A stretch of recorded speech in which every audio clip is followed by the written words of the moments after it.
Okay, well, I guess you're all here to learn about valuable tests and whether or not you're writing them. My name is Egil Hansen. That's actually a Norwegian name, but I live in Denmark. No, I live in Iceland, but I'm from Denmark, so we have most of the territories covered now from Scandinavia. I work for a Danish company called Delegate, IT consultant kind of stuff. I have a few stickers from Microsoft and Progress recently, and I got those because I created some open source, also related to testing. So I'm kind of a testing thing. That's my sort of thing that gets me going, and that's what we're going to talk about today as well. If you want to reach out, ask questions during or after the session, maybe you're watching it in the future on YouTube, here's my, things to connect me on and use those. All right. So, we have slides. Excellent. So this is sort of the agenda. I'm going to give you a quick intro to the topic and why it matters. Then we're going to talk about the theory of writing valuable tests. So if the crew can just lock the doors for the first 20 minutes, don't let people out, and then we'll get to the fun stuff afterwards, which will be more practical, how we actually, apply techniques so we can actually write valuable tests as well. That's going to be some code, I promise. And then, I'll leave you with some further reading if you feel inspired to dig into the topic more afterwards yourself. So why is valuable tests, a thing that we should think about or care about? Well, you're all here, so you might already be able to answer that question. But test code, like production code, is a liability, right? It's something we have to create and maintain and keep alive in our solutions. So it should matter. We should be deliberate about the kinds of tests we write. And not all tests are created equal. Some tests are better than others, but it also depends on the scenario. So for me, it's important that we actually can build a test suite that gives us confidence. So confidence to push things to production, confidence that our production code is doing what we intended it to do. And that's really where, that is what when we have that, we have a valuable test suite, I think, by definition. Now, I certainly have strong opinions about this topic, and some of you might as well. And that's okay. We might even have different opinions. And if it turns out that you have different opinions than me, please share them. Either during the session, but also after, come and talk to me. And obviously, if you violently disagree, just leave a red sticker and quickly leave. That's also okay. Now, all right, with that out of the way, let's get to it. So there's 4 properties of valuable tests. The first one is protection against regressions. Second is resistance to refactoring. The third is fast feedback, or getting fast feedback. And the fourth is maintenance of your tests in themselves. Now, I first read about these terms in Vladimir Kornikov's, sorry if I butcher his name, book called Unit Testing, Principle, Patterns, and Practices. An excellent book, and that's the first place I sort of saw these 4 concepts distilled into sort of these 4 good names that really I think represent as well. So let's go through each of them and sort of give you a good understanding of what it actually means. Now, the first one, protection against regressions. So regressions are unintended changes to code or the system that breaks the system or the code in some way that we didn't plan to, right? And so how do we avoid that? Well, it's about the scope. What are you actually testing? So if you are targeting the core logic of your business, you're writing more unit tests, well, that is going to give you some level of protection against regressions. You might also expand that to include third-party dependencies. Maybe you're going more towards end-to-end or integration testing. When you do that, you are also touching on external dependencies you might have, out-of-process dependencies, potentially. You might be testing the NuGet packages or whatever external code you bring into your system as well. And if you do that, you get a much wider scope of protection against regressions because, for example, if you install the next version of that dependency you have, if your tests are touching that part of the code as well when you run them, well, then that test will also give you confidence that upgrading to the next major version of whatever library you're using, still means that your application is behaving the same way. So protection against regressions, the more you get, the wider the scope you cast with your tests. So that doesn't mean we want 100% code coverage. There might certainly be systems that can benefit from 100% code coverage, but quite a few will probably be fine with maybe 5, 10, 15% less because there's also a cost to adding more code to your system because you have to write it and maintain it. And it might be a bottleneck as well. So find the right balance and find the right level for your particular system. Next point, resistance to refactoring. Refactoring means changing existing code without modifying the observable behavior of that code. In other words, you should be able to change implementation details about your code system or whatever you're changing. Implementation details shouldn't mean that your test will break when you run them afterwards. You might have to recompile. There might be, if you have a strongly typed language, you refactor something in your production code, it might actually change code in your testing code, but that's okay, as long as the test don't break. Now, why? So, obviously it slows you down, right? And we probably all try that. We refactor something in our production code.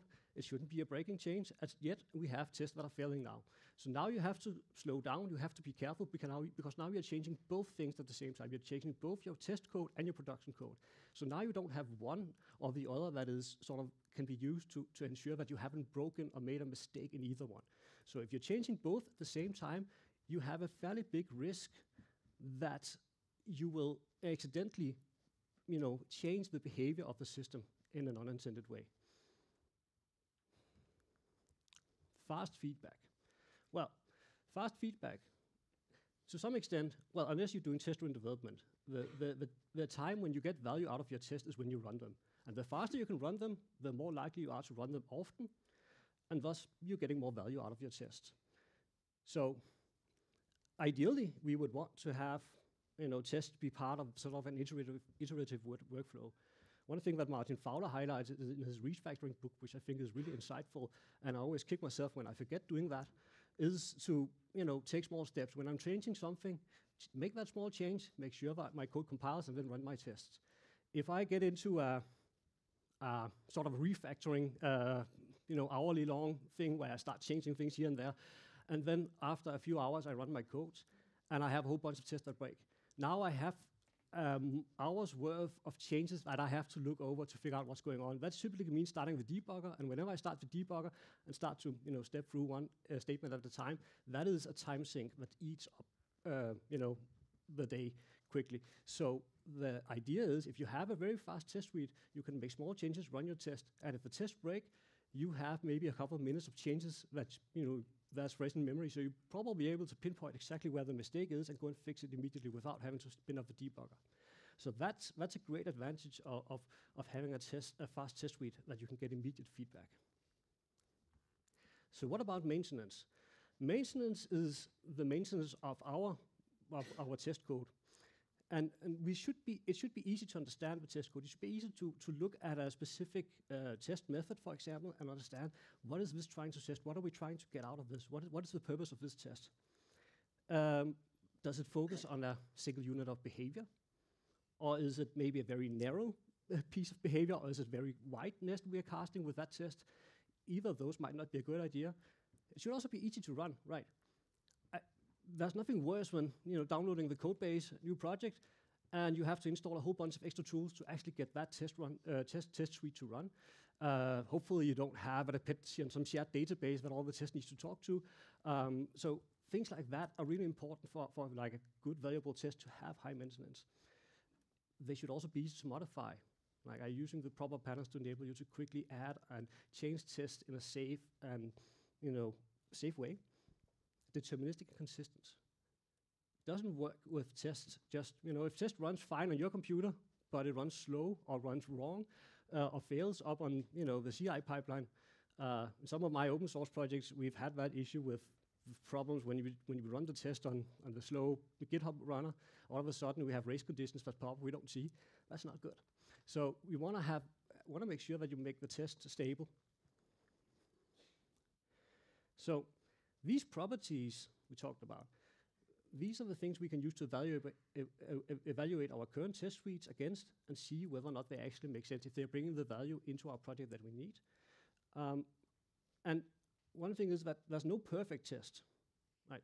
Because the three we have here on the left, protection against regressions, resistance to refactoring, fast feedback, they are mutually exclusive to some extent.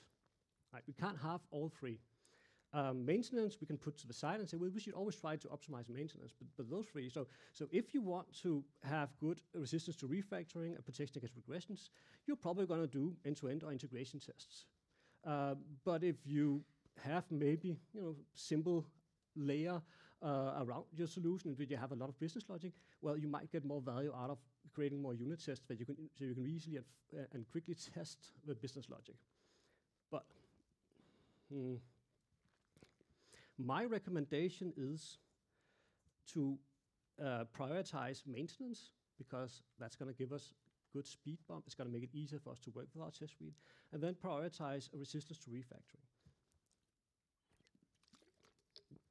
So, with resistance to refactoring, the benefit is that we typically also have to design our production code to be really well,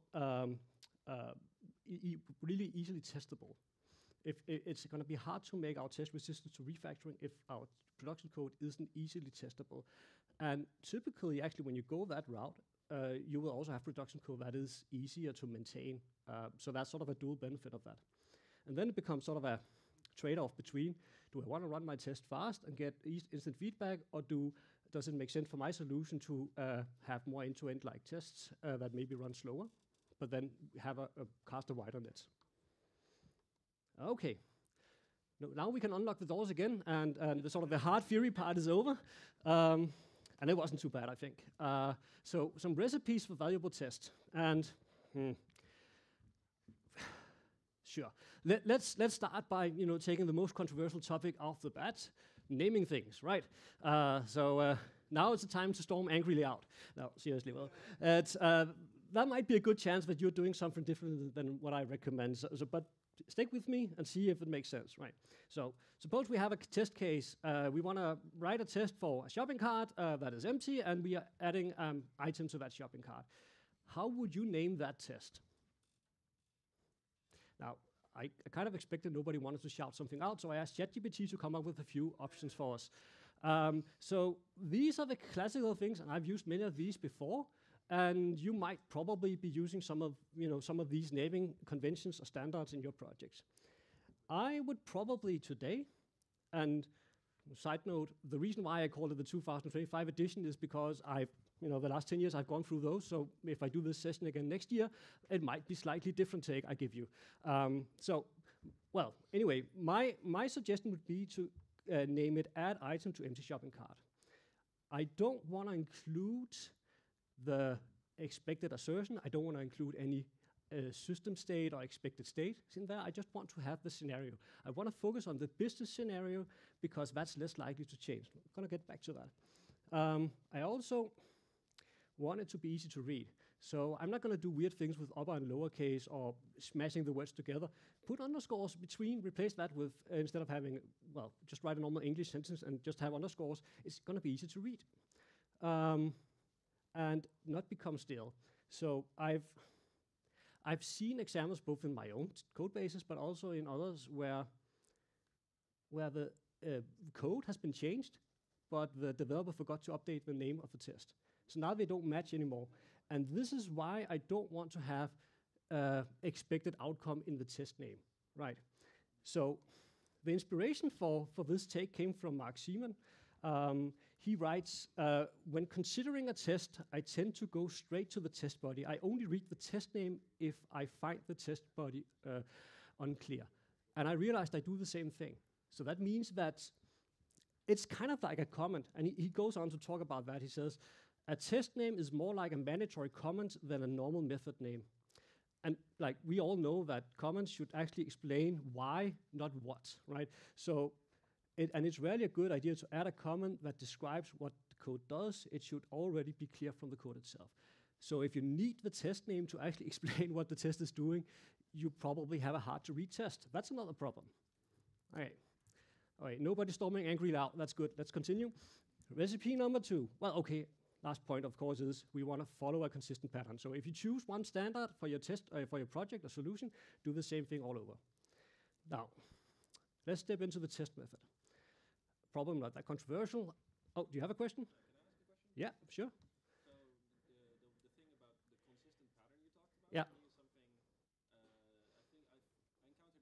Mm-hmm. And I think you maintain vUnit, right? Yes. Do you maybe know of any tools or something like that help us that say, hey, you're not following the pattern? Like if there's some analyzer that could help us with that stuff? No, unfortunately not. Okay. But we have, if you go and look at the vUnit code base, you will see a very weird version where we just call them test1 or test2 and test3 the methods, and then we have a display name attribute with a long as English sentence because that was me 5 years ago. So just say, well, we all involved, right? And there's since in all the code bases around the world, I think. But no, unfortunately, good question though. And sorry, the question was, is there an analyzer that can help keep the test names consistent? I think the best analyzer might be, throw a Copilot type of thing against your code base and have it rewrite all the test name that doesn't follow the same pattern. Now, for test methods, if we take sort of the high level look, I like to follow the arrange, act, assert sectioning. I want my test methods to be self-contained. That is, I want all the code that I need to see, I want all the code that is relevant for the test to be in the test class as much as possible. Obviously, that's going to be edge cases, but ideally, that's what we want to aim for because I want to be able to look at the test in itself. It should be independent. It shouldn't have dependencies on other tests running before it. I think that goes without saying. I like to always abbreviate whatever I'm testing the system under test with SUT. Incidentally, in vUnit, we call it component under test. Slight change, but still.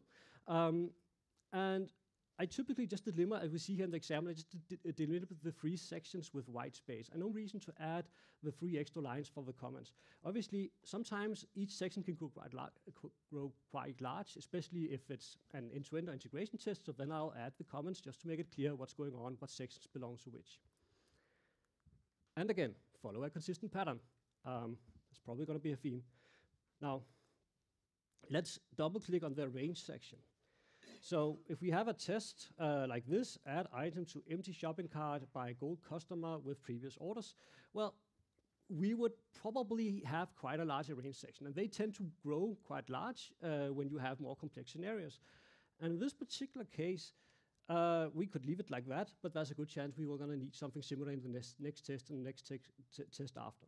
So what we can do, and what I tend to do, is to introduce static factory methods that just sit in the test class itself, that has, again, it's not strict C# convention, but it has a good name that describes exactly what is the customer. It's a customer with orders and gold membership. So it's clear, it's a high-level description of what is the input to my system under test here. Now, another way to go about it is to, let's take this first. So sometimes I also see people add setup stuff into their constructor if it's a next unit test, or in static, it's just the default setup methods that you get from other testing libraries. And I don't like that because the constructor doesn't have a good name. It's the constructor. It doesn't describe what's going on. So I always avoid that and just prefer to have static methods like the one we see here in the example. Now, another approach is to use test data builders, or the builder pattern in this particular case. So here again, we've created a builder that has a different set of different methods that allows us to customize the data input we need for this particular test. And it's more reusable compared to the static factory methods. So it's more easily reusable across tests. And by the way, yeah, it takes a little bit of work to create a good builder, but AIs are really good at doing that these days. So just feed it in, say I have this object graph, I want to create a builder that sort of spits that out, and it'll be able to do that quite easily for you. Now, one warning here is to avoid tight coupling between test and test classes especially. So if you have a lot of static methods or builders, make sure that they have the right level of granularity. Don't make them too generic, because that takes away the expressiveness maybe of the API that you're building for the builder.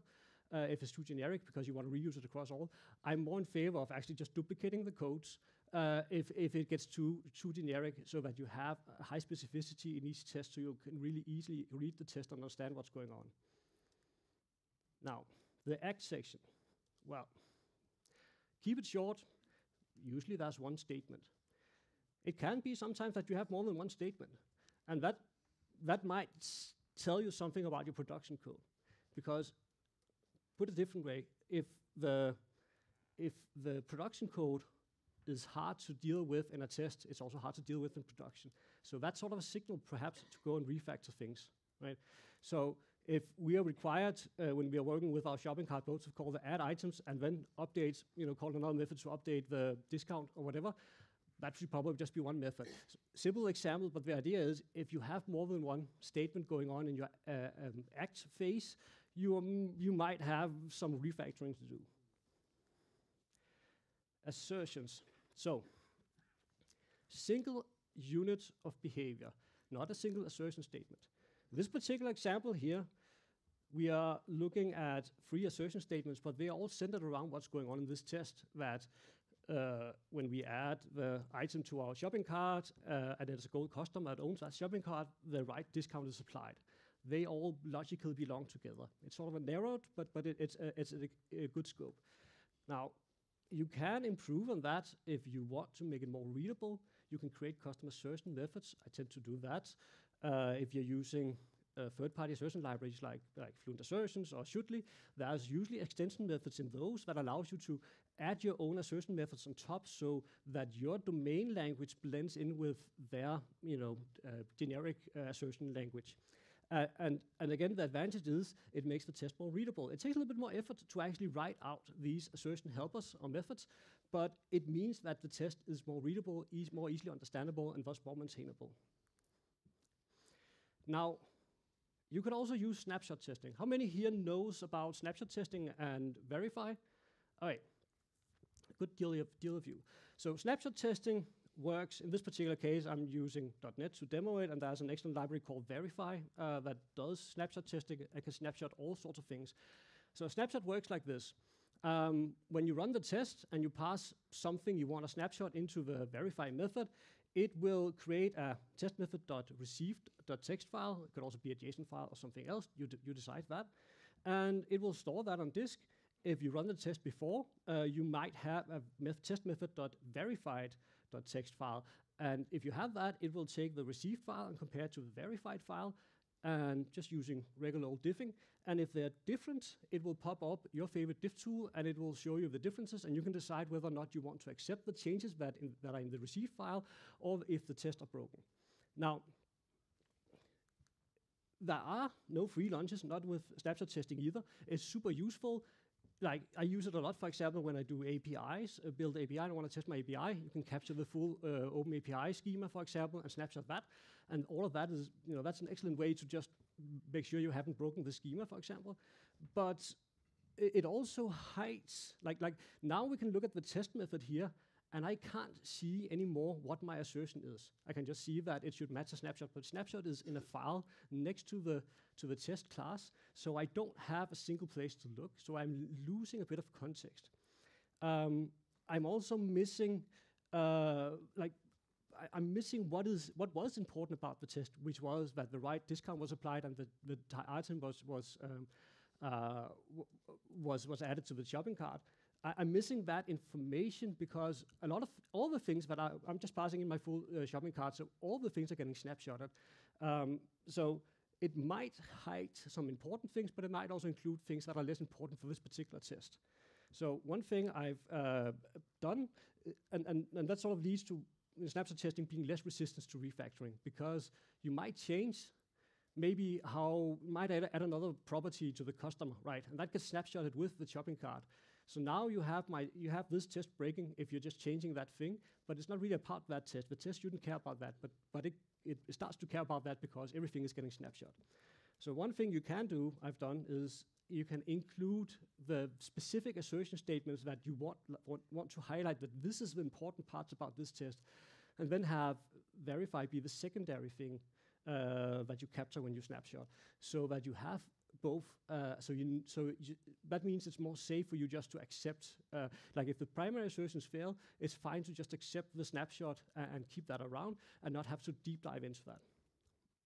Now, another thing you can do if you're using snapshot testing is you can pass in more than the outcome of the system under test. You can also pass in, for example, the input items, like we do in this particular case. We passed in the item, and we're also expecting that to be the one that's added. And that gives us this advantage that when you are looking at the snapshot itself, you can look, you don't have to jump back and forth between your test code and the snapshot to actually understand whether or not the snapshot is correct, because you have both parts in the snapshot itself. Okay.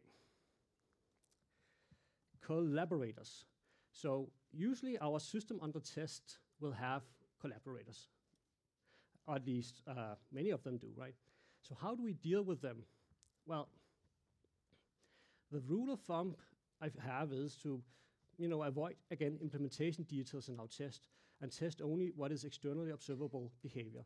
So if our collaborator is considered an externally observable thing from the user's perspective of our system, well, we can deal with that in one way in our test. If the collaborator is an implementation detail, we have to deal with that in another way. So we want to keep our implementation details out of our tests. And really, so there's two different approaches, classically, two different approaches to testing. That's the classic school of testing, or sometimes called the Chicago school of testing. And then there's the London school or mockist approach to testing. I like the first one. I like the classic school, where you test you test units of behavior, not individual classes. So don't create abstractions and isolate your system under test just so that you can test that in isolations with mocks. Don't add unnecessary abstractions to your code. But you might want to do that, and we'll get back to that sometimes. So if our collaborator is an implementation detail, and here we have a simple example, we have a system and we have a collaborator, I tend to have maybe a static setup method in my test cases, because obviously you can't keep the collaborator completely out of your test code because you want to pass it in. But I tend to create static methods that set up the system under test, so that if I have to go and refactor, change implementation details, change the collaborator, I only have one method I have to go and update, and all my other tests will still still pass.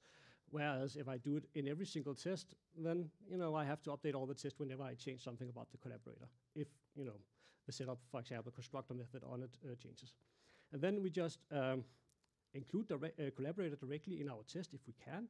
Prefer not to mock it. I only assert against the state or outputs of our system under test. I try to avoid asserting against interactions. For the most part, interactions are implementation details as well, and your system under test should be able to change how it uses its collaborators without your test breaking. Exactly, that's the point there. Now, we might also have externally observable collaborators. And there it's fine to assert against the outcome of both the system and the collaborator, or the state of them after your test. And you may want to, like in this example, just new up the collaborator directly in your test so you can access it. Mocking collaborators is also allowed because it's external observable, so you can create a mock of it that represents how you are expecting that external collaborator to behave. But again, it's you're going to get better protection against regressions if you include the collaborator, if that's practical and possible. Question again? Yeah. Yeah. Collaborator, Mm-hmm. do you mean like a different word for like a dependency? Yeah. So that was dependency collaborator, something that you inject into your system under test, something the system under test needs to do its thing. So obviously. The key here seems to be if it's an implementation detail or not. So let's play that game. Implementation detail or not? I ran out of skills in PowerPoint to make sound effects and all of that. I will try to attempt to get you to raise your hand if you think yes or no implementation detail. So suppose we have our shopping cart. It had some calculation logic, discount calculation logic in it. We've extracted that out into a separate class. Is that an implementation detail or not? If you think it's an implementation detail, raise your hand. Oh. I would say it's an implementation detail. I would want to include this in my test as much as possible because I've just pulled it out of my system under test. I don't want to add an interface on top of that. I just want it to be part of it. And if I can, I want to avoid completely testing it explicitly. I don't want to create a discount calculator test. I just want to test it indirectly through my shopping cart because that's a shopping cart implementation detail. All right, next one. See if I can get you to raise some hands. The database that we use, or some store, doesn't have to be a database. Some place we put our shopping carts. Is that an implementation detail or not? Raise your hands if you think so. Well, I can't see shit anyway, so. Okay. Database it's an typically out-of-process thing, but it's still an implementation detail. Or is it? Well, are you sharing that database with somebody else? Is there another system that is not yours that is using that database? If there is another system that's using that database, then it's externally observable by that system and other systems potentially. You might have problems if you do that. Integration through databases is never a good idea, but it happens. So then it is an external observable thing. But if it's only your system that's using that database, then it's an implementation detail. And if you can, you want to avoid having that implementation detail represented in your tests. What about the payment provider that we send out, we use to draw money out of our customers' accounts? Implementation detail or not? No. So I would say that's quite externally observable, at least to the customer, seeing money getting removed from their account. So that is something we can mock out. That's something we can assert against in our tests.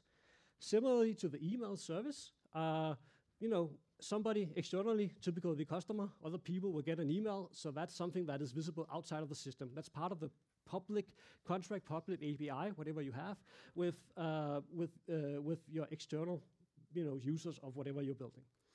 Same could also be said for logging data, OTel data. That can be quite useful also to actually use that in testing to sort of check that both that you have telemetry coming out at the right times, but also use that to signal to maybe continue the test if you have asynchronous tests. So again, externally observable. Now, so ideally we would want to have all the things we can in our test because that gives us that great regression to protection against regressions. So that means we have to go with end-to-end testing if we want to keep all our things in there. And again, that actually leads us to, naturally, when you treat the system more as a black box, you also have that implicit focus on the observable behavior because you don't really get to access implementation details. Now, the downside is obviously slow feedback. Like typically, it takes longer to run integration or end-to-end test than it does to run unit tests. And there is more stuff going on in these tests, so they are harder to maintain. They take more effort. But again, in the .NET world, and I don't know if you're all .NET developers, we have quite a good set of tooling around that. Test containers is multilingual, so you're able to easily spin up. If you have out-of-process dependencies, for example, you can easily spin those up and orchestrate and control them through testing. It takes a little bit of code, but there's various different tools available in ecosystems that enable us to actually do this and have that thing where we can run a test locally on our machine without requiring the developers to install a whole bunch of tools, maybe besides a container runtime like Docker. But could also be that we want to have less end-to-endness in our thing, and maybe want to compromise a bit. Maybe we want faster feedback. Maybe we have just this hard-to-create collaborator. Maybe we have a non-deterministic collaborator. Like every time we run our test, we get a new value. Or we just have one that's super slow. That's not, even if you can spin it up in a container, and I'm looking at you, Cosmos DB emulator, it still takes 30 seconds to spin the damn thing up. So now that's not just a slow test, that's an impossibly slow test, right? So there might be good reasons to compromise. There might be good reasons to create an abstraction around some parts of your system, hide them away so you can actually test efficiently. And again, if your system is hard to test, it might also be time to reconsider the architecture you've done, or the coding patterns you followed, and see if there's ways to make the system more testable, and then avoid having to create unnecessary abstractions.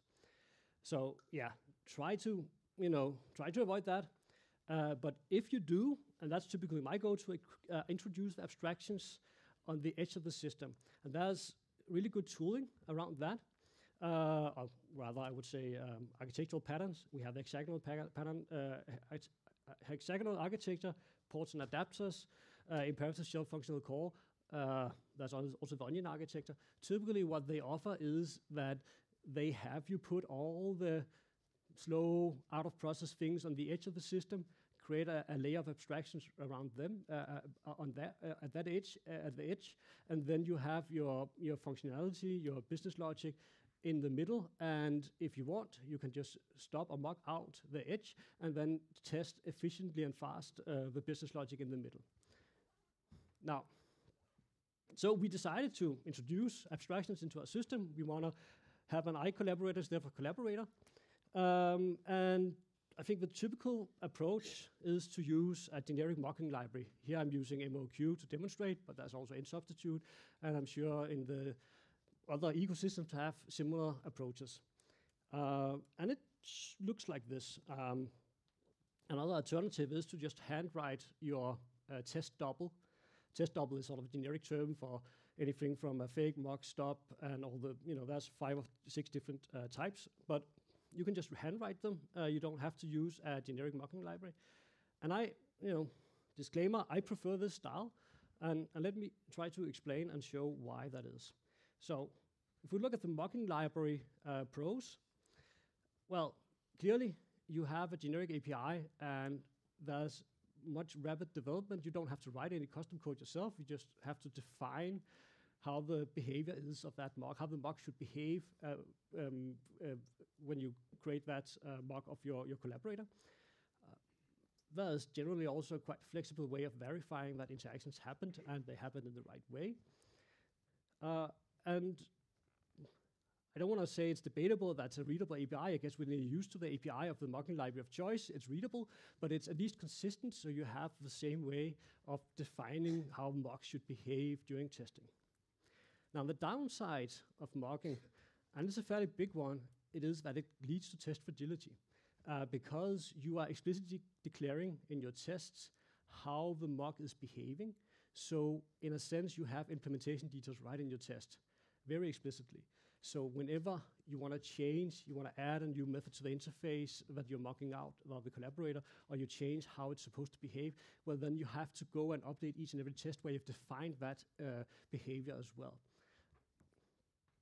And the syntax is generic. It doesn't use business language. It uses the mocking library's domain-specific language, which may or may not make the test as readable as it is when you do a custom test double. For the handwritten doubles, well, you're naturally, because you are creating a double specific to a specific interface, then you're repeating the language in your custom test double from there. It's usually more terse, more direct. It's easy to customize. You can add custom behavior or specific behavior that you want to see.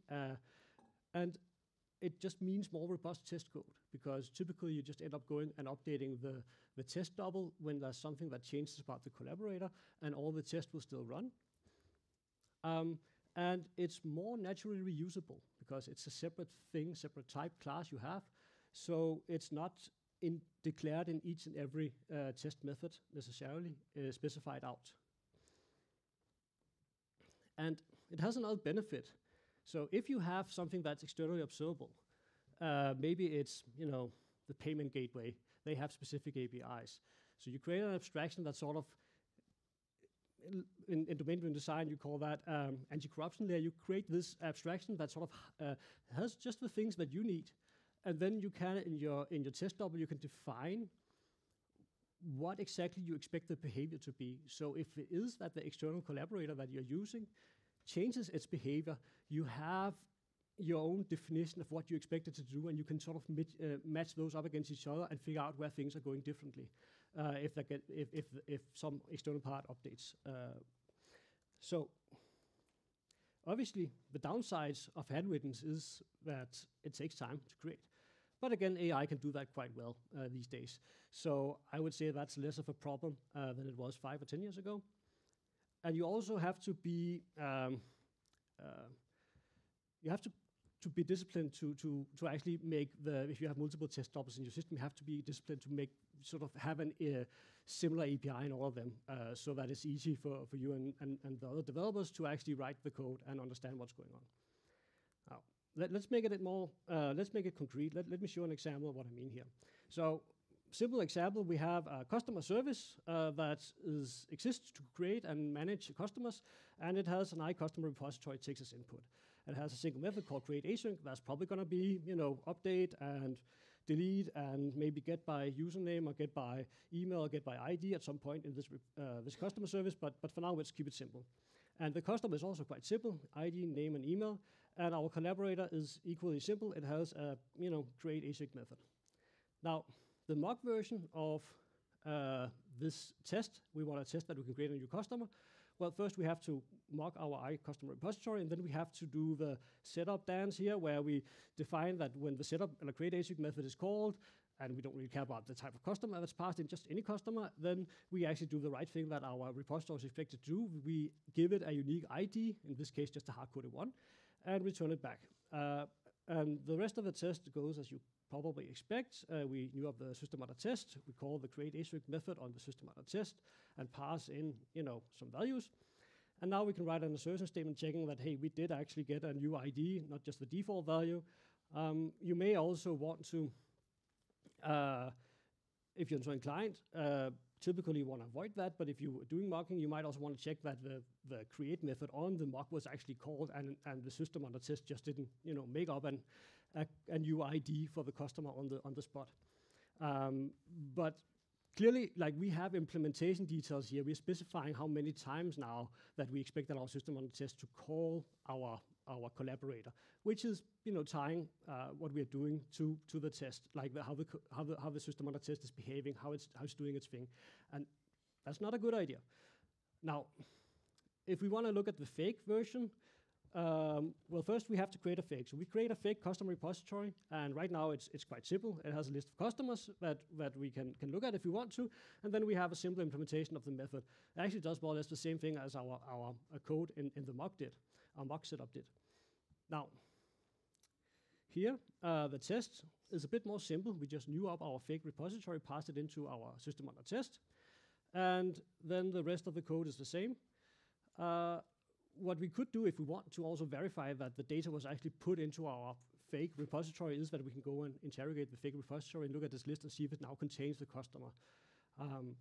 Typically, I would actually not make the customer's property on my fake public, because normally you would also have a get by ID or get by email on the repository, and you could just call that. So you can use your fake in the same way that the collaborator will use your fake, and that's completely allowed if the fake itself is externally observable, if it's representing an external observable thing in your system. If it's an implementation detail, I would probably call the customer service, because I would expect that to also, in 5 minutes have a get customer by ID. I would just call that, and if I get my customer back, then I'm just looking at my system.test public service, and if I can create a customer and can call it afterwards and get it back, that's good enough for me. How the customer is stored as an implementation detail, I don't want to tie to my test. Now, you can imagine that, well, we can just put them up here next to each other. You can see it for me, the one on the left, it's more readable and more to the point. There's more stuff going on in the other one here. Now, we could get into a situation where we actually want to, just one small example here, like a quick refactoring here would be that, hey, somebody might want to double check that we don't create two customers with the same email address, right? So we're going to add that to our customer repository as well, the ability to check if the email is already used or not. And that means we have to update the fake as well, add this method. It's a bit more work, a bit more code here.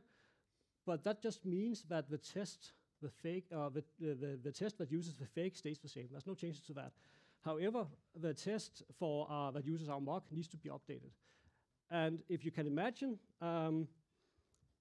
having a whole bunch of tests that are testing the customer service, you might also imagine that it's not just the one test that needs to be updated. It would be all of them that needs the same definition of what happens when is email update async. Sorry, not email update, is email unique async is called. So again, it takes a bit more work up front to have that fake and maintain it, but it pays off quite early and quite immediately to have that compared to having to maintain mock definitions in all the tests. Now, I think I am about at the end. apparently I managed to speed run through my slides.